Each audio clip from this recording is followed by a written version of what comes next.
मैं district bar association के प्रधान श्री ब्रिजेश कुमार सिंह कुंदीर जी का, उप प्रधान गुरविंदर धारी जी का, महासचिव ईशांत मेहता जी का, सह सचिव नेहा जौली जी का, कोषाध्यक्ष सोनू नंदा जी का और सारे आदरणीय सदस्यगण का बहुत बहुत धन्यवाद करना चाहता हूं कि आप लोगों ने समय निकाला और ये स्वागत समारोह मेरे लिए पहला किसी बार एसोसिएशन में हरियाणा में ऑर्गेनाइज किया।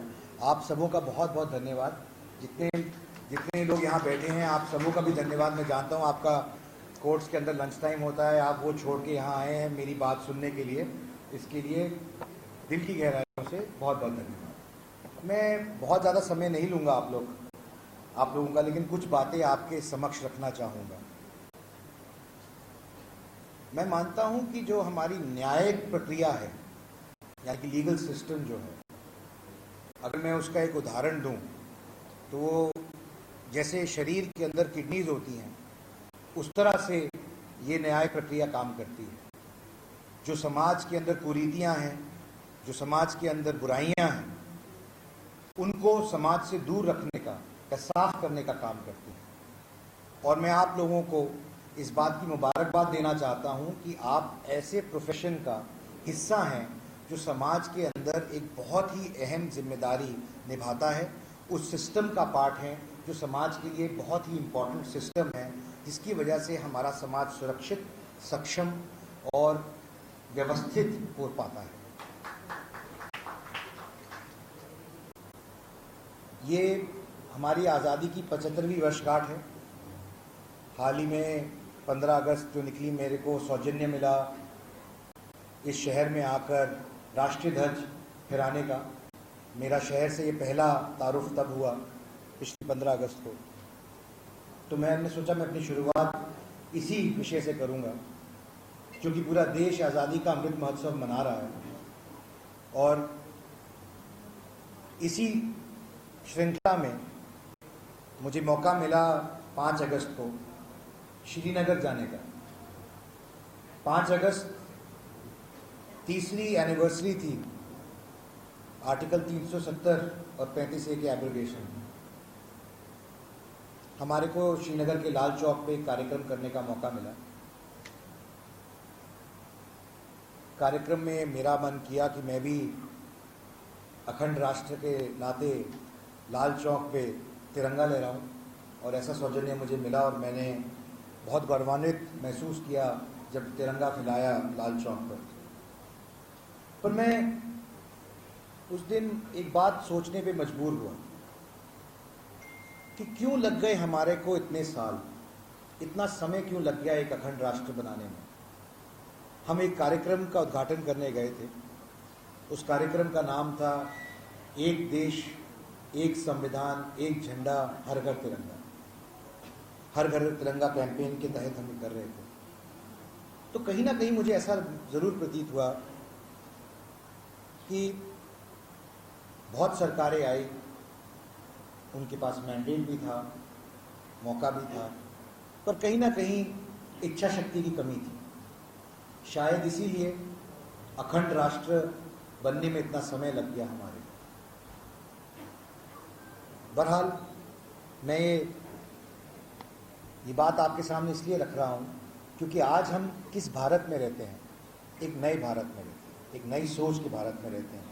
ऐसे भारत में रहते हैं जहाँ पे हमारा जो शीर्ष नेतृत्व है देश का, चाहे वो हमारी नवनिर्वाचित राष्ट्रपति हों, चाहे हमारे नवनिर्वाचित उपराष्ट्रपति हों, हमारे देश के प्रधानमंत्री हों, या लोकसभा के सभापति हों, राज्यसभा के सभापति हों, या हमारे प्रदेश के मुख्यमंत्री हों, ये सब लोग आज़ाद भारत में पैदा हुए। पहली बार देश के अंदर ऐसा मौका आया है कि देश का पूरा और प्रदेश का पूरा शीर्ष नेतृत्व आज़ाद भारत में पैदा हुआ है। ये इसलिए ज़रूरी है इसको समझना क्योंकि हम आज एक ऐसे दौर में जा रहे हैं, एक नए पड़ाव में जा रहे हैं देश के अंदर, जहां पर हमारे को गुलामी की मानसिकता से बाहर निकलने की ज़रूरत है। ऐसा उद्बोधन माननीय प्रधानमंत्री श्री नरेंद्र मोदी जी ने 15 अगस्त को दिया था। उन्होंने इस बारे में बहुत विस्तार से चर्चा भी की थी और मैं समझता हूँ कि ये बहुत ही ज़रूरी चीज़ है हमारे देश के लिए, हमारे प्रदेश के लिए, हमारे युवाओं के लिए, हमारी युवाओं की सोच के लिए और आने वाली अगली पीढ़ी के लिए। हम दुनिया का सबसे युवा देश है। हमारे देश में 60% से ज़्यादा आबादी 35 साल से कम उम्र की है और हमारे युवा क्या सोचते हैं और किस सोच को लेकर आगे बढ़ रहे हैं, ये बहुत ही एक महत्वपूर्ण विषय है। मेरा ऐसा मानना है कि जहाँ पे एक तरफ संविधान ने अभिव्यक्ति की आज़ादी की गारंटी दी, वहीं दूसरी तरफ हमारे को पिछले साल तक ही अभिव्यक्ति की आइडेंटिटी यानी कि पहचान की आज़ादी नहीं थी। 1952 का नोटरी एक्ट जो पिछले 25 मई को सस्पेंड किया गया, ये एक ऐसा एक्ट था जो हमारे को अपनी पहचान खुद करने नहीं देता। हम किसी गैजेटेड ऑफिसर के मोहताज थे कि वो बताएगा कि ये व्यक्ति विशेष कौन है। मैं इसी सोच की बात कर रहा हूं जब मैं कहता हूं कि हमें गुलामी की मानसिकता से आज़ादी चाहिए, ऐसे कानून से भी आज़ादी चाहिए, ऐसी सोच से भी आज़ादी चाहिए, ताकि आने वाले 25 सालों में, कि जब आज से 25 साल बाद हम आज़ादी की 100वीं वर्षगांठ मना रहे हों, हम किस तरह का भारत चाहते हैं, उसकी कैसी परिकल्पना करते हैं, इस सोच को लेकर हमें आगे बढ़ना है। इसलिए मैं भारत सरकार का और माननीय प्रधानमंत्री जी का धन्यवाद करता हूं कि ऐसे कानूनों को जो हमारे लिए आज, जिसको इंग्लिश में कहते हैं आर्किक लॉज, जो आज इनका धरातल पे कोई यूज नहीं है, उनको खत्म करने की पहल की है। इतिहास में हमारे पास ऐसे कई मौके आए हैं जहां लोकतंत्र और न्यायिक प्रक्रिया, क्योंकि दोनों एक ही चीज के पर्यायवाची हैं, इन दोनों व्यवस्थाओं को एक दूसरे का एक system of checks and balances के तहत काम करना पड़ता है। ऐतिहासिक तौर पे देखा जाए तो अगर आप देखें, जब देश में इमरजेंसी लगी या शाहबानो केस हुआ, तो ऐसे मौके आए जहां ये दोनों व्यवस्थाएं एक दूसरे के आमने सामने आके खड़ी हुई।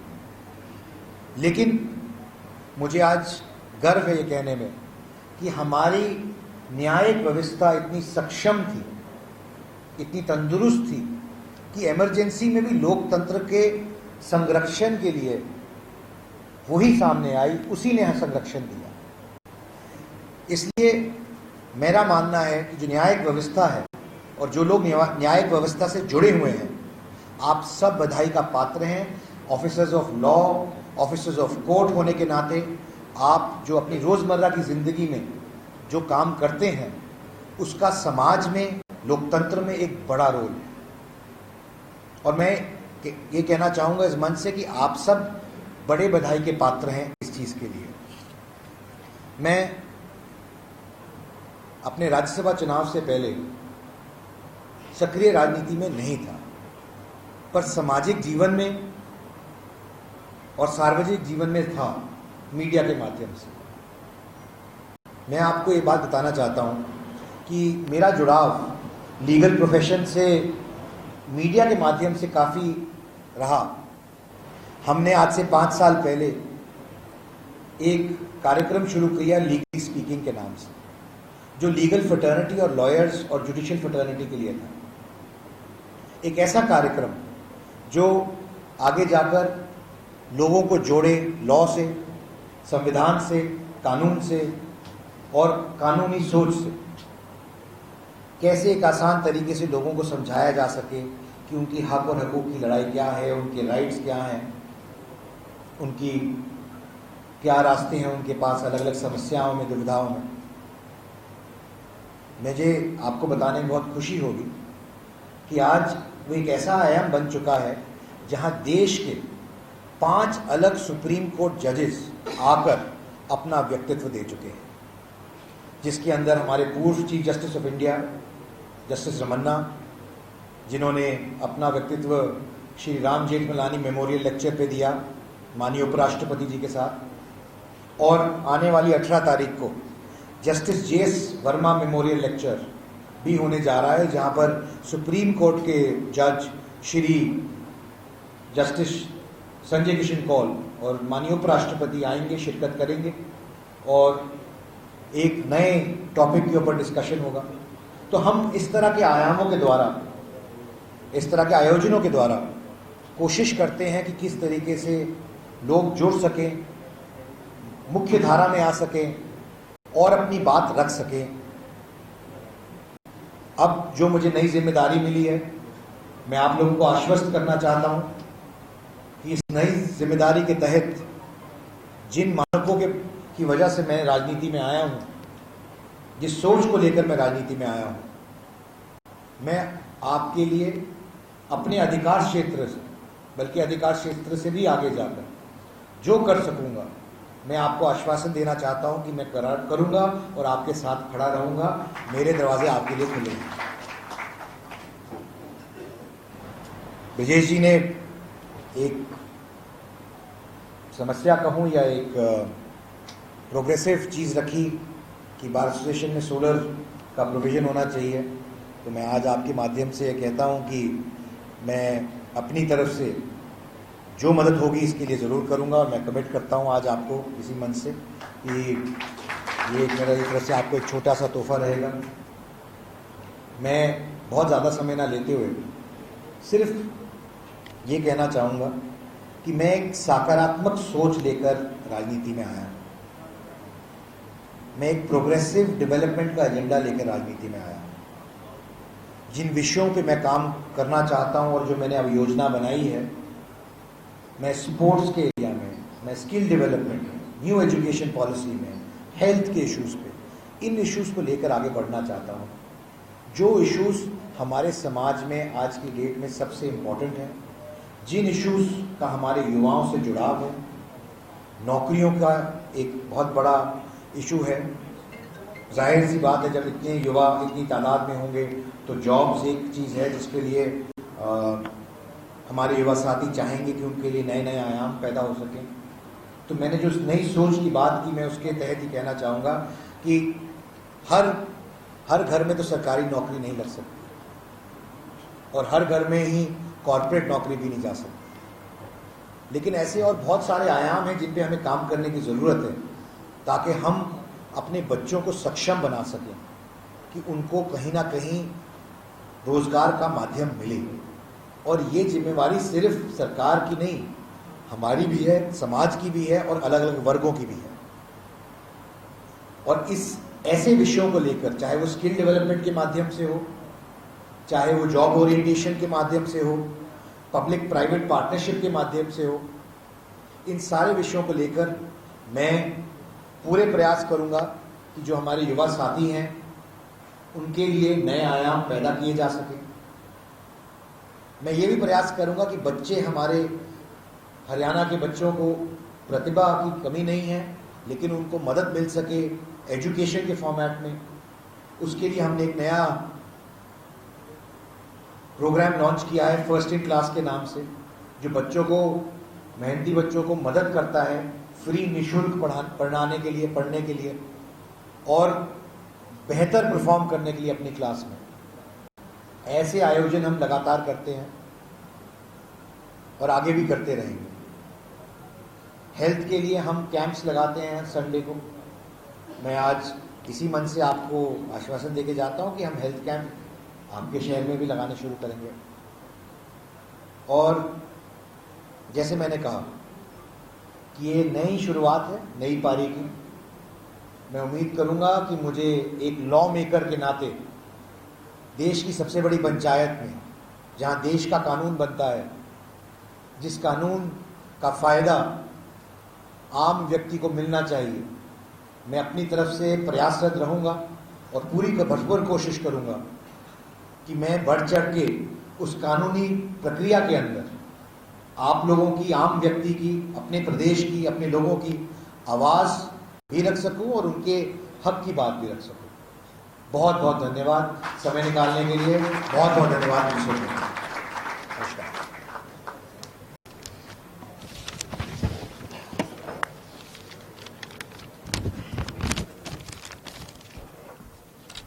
Thank you sir, thank you सांसद। तो इस वक्त की बड़ी खबर आपको बता दें, बार एसोसिएशन के कार्यक्रम में कार्तिक शर्मा का संबोधन आप सुन रहे थे। इस वक्त की बड़ी जानकारी, स्वागत के लिए सभी का धन्यवाद किया है कार्तिक शर्मा ने। इस वक्त की बड़ी अपडेट, समाज की बुराइयों को दूर कर रही है न्यायपालिका, उन्होंने ये बयान दिया। साथ ही न्यायपालिका शरीर की किडनी की तरह काम करती है, उन्होंने ये बड़ा बयान दिया। इस वक्त की बड़ी जानकारी आपको दे रहे हैं। तो तिरंगा फहराया तो गौरवान्वित महसूस किया, उन्होंने ये भी बताया। और लाल चौक पर तिरंगा फहराने में 70 साल क्यों लगे?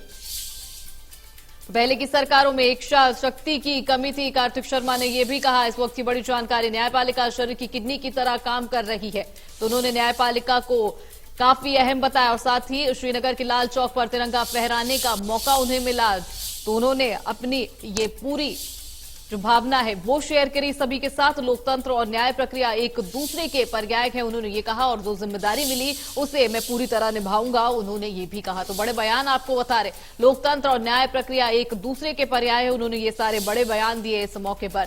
तो जो जिम्मेदारी मिली उसे पूरी तरह से निभाऊंगा, कार्तिक शर्मा ने बोला। तो जो भी मदद बनेगी जरूर करूंगा, कार्तिक शर्मा का बड़ा बयान। इस वक्त की बड़ी जानकारी, तो सम्मान समारोह में उन्होंने शिरकत की। सकारात्मक सोच के साथ राजनीति में आया हूं, उन्होंने ये कहा। साथ ही खेल के जरिए युवाओं को आगे बढ़ाना चाहते हैं कार्तिक शर्मा की, ये बड़े बयान आपको बता रहे हैं। तो बार एसोसिएशन ने उनका भव्य स्वागत किया। लोकतंत्र और न्याय प्रक्रिया एक दूसरे के पर्याय है, उन्होंने ये भी कहा। साथ ही जो जिम्मेदारी मिली है उसे पूरी तरह निभाऊंगा, कार्तिक शर्मा के ये बड़े बयान आपको बता रहा है इंडिया न्यूज हरियाणा। तो जो भी मदद बनेगी पूरी तरह निभाएंगे। तो जगाधरी से लाइव ये तस्वीरें आपको दिखा रहे हैं, जहां उन्होंने कई बड़ी बातें कही है। सांसद कार्तिक शर्मा ने वो इस मौके पर यहां पर पहुंचे, उनका सम्मान किया। बार एसोसिएशन ने, आपको बता दे कि काफी लोग यहां पर मौजूद रहे। तो ये तस्वीरें जहां उनका फूल देकर उनका सम्मान किया गया, अभिनंदन किया गया। साथ ही उन्होंने बोला कि जो न्यायपालिका है वो शरीर की किडनी की तरह काम करती है। तो साथ ही उन्होंने बोला कि ये जो पुरानी सरकार थी उसमें इच्छा शक्ति नहीं थी, नई सरकार में चाहे न्यायपालिका हो, कानून व्यवस्था हो, सभी दुरुस्त हो रहे हैं धीरे धीरे। तो रोजगार का सृजन करने में पूरा प्रयास करूंगा, कार्तिक शर्मा ने कहा। तो वही उन्होंने कहा कि फर्स्ट इन क्लास के जरिए छात्रों को मुफ्त शिक्षा भी दिलाऊंगा, कार्तिक शर्मा के बड़े बयान। तो खेल के जरिए युवाओं को आगे बढ़ाना है, तो ऐसी कई बड़ी बातें उन्होंने कहा। तो आपको बता दें तमाम बड़े लोग वहां पर मौजूद रहे, कई जो वकील है वो वहां पर पहुंचे। आपको बता दें वकीलों की समस्याएं भी सुनते हुए कार्तिक शर्मा नजर आएंगे। इस वक्त की बड़ी जानकारी और ये अहम तस्वीर जगाधरी से आपको दिखा रखे।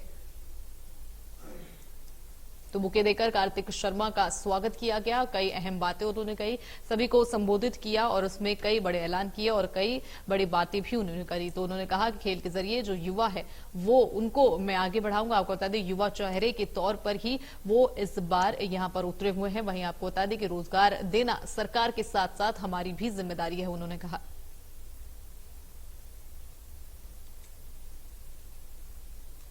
तो ये तस्वीरें आपको दिखा रहे हैं जहां इस कार्यक्रम में उन्होंने शिरकत की, सभी ने उनको बुके देकर सम्मानित किया। ये तस्वीर आपको देख रहे हैं। तो सम्मान समारोह रखा गया था। आपको बता दें वकीलों की सभी जो परेशानियां हैं वो भी सुनते हुए नजर आए।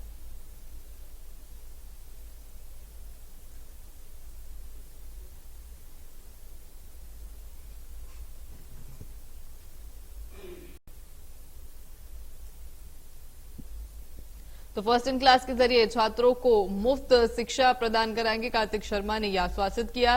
साथ ही खेल के जरिए युवाओं को आगे भी बढ़ाना चाहते हैं, उन्होंने ये भी कहा। साथ ही कानून व्यवस्था की उन्होंने तारीफ करी। साथ ही न्यायपालिका को भी उन्होंने बताया कि जो शरीर होते हैं उसकी किडनी की तरह वो काम करती है, कि अगर वो बिगड़ जाए तो काफी कुछ बिगड़ जाता है। इसीलिए जो न्यायपालिका है वो मजबूत होनी चाहिए। और उन्होंने साथ ही ये कहा कि जो भी मुझे जिम्मेदारी मिली है मैं उसे पूरी तरह निभाऊंगा। और उन्होंने कहा कि जो भी मेरे से मदद बन सकेगी वो भी मैं कहूंगा। तो उन्होंने कहा लोकतंत्र और न्याय प्रक्रिया एक दूसरे के पर्याय। विपिन परमार पॉलिटिकल एडिटर हमारे साथ ज्यादा जानकारी के साथ जुड़ रहे हैं। विपिन, क्या कुछ जानकारी है, तस्वीरें हम देख रहे हैं? देखिए बिल्कुल, अभिनंदन सम्मान समारोह जो है काउंसिल बार एसोसिएशन जगाधरी की ओर से किया गया और ऐसे में तमाम चीजों को लेकर अपना विजन जो है उसको भी रखने का काम सांसद कार्तिक शर्मा की ओर से किया गया। ऐसे में बार काउंसिल के अध्यक्ष की ओर से साफ तौर पर जिस तरह से मीडिया जगत हो या फिर सोशल वर्क हो उसको लेकर कार्तिकेय शर्मा की तारीफ की गई, बल्कि साथ ही साथ कई तरह की उम्मीदें उन्होंने कहा कि युवा प्रतिनिधित्व जिस तरह से हरियाणा का राज्यसभा के अंदर गया है तो उन्हें, और न केवल उनको बल्कि उनके तमाम सहयोगियों को भी काफी उम्मीदें जो है वो जगी हैं। और इसी के साथ साथ कार्तिकेय शर्मा की ओर से भी अपने संबोधन में जो है तमाम चीजें, चाहे वो कश्मीर का मुद्दा हो, चाहे राष्ट्रवाद का मुद्दा हो, तमाम चीजों पर बातचीत करते हुए अपना एक विजन रखने का काम किया गया कि किस तरह से युवाओं के लिए रोजगार की अपॉर्चुनिटीज को पैदा करना और लीगल फर्टिनिटीज के साथ जो उनका संबंध रहा है, जिस तरह का एक प्यार उनका रहा है लीगल फर्टिनिटी के साथ, बतौर पत्रकार, बतौर आईटीवी के फाउंडर प्रमोटर होने के नाते उन्होंने लीगली स्पीकिंग का जिक्र करते हुए साफ तौर पर ये कहा कि लोगों की सहूलियत के लिए ये शो जो है वो बनाया गया था और इसके माध्यम से तमाम अधिवक्ता फर्टिनिटी हो या फिर जुडिशियल फर्टिनिटी हो, तमाम लोगों की सहायता के लिए जो है वो आगे ये तमाम तबका जो है वो आया था। तो ऐसे में कहीं ना कहीं तमाम तरह की जो आश्वासन, अगर बात करें, जो मांगे भी रखी गई हैं जुडिशियल कॉम्प्लेक्स को लेकर, उनको लेकर भी कार्तिकेय शर्मा की ओर से एक दृढ़ आश्वासन दिया गया है कि जल्द से जल्द उन्हें टेकअप करने का काम जो है वो किया जाए।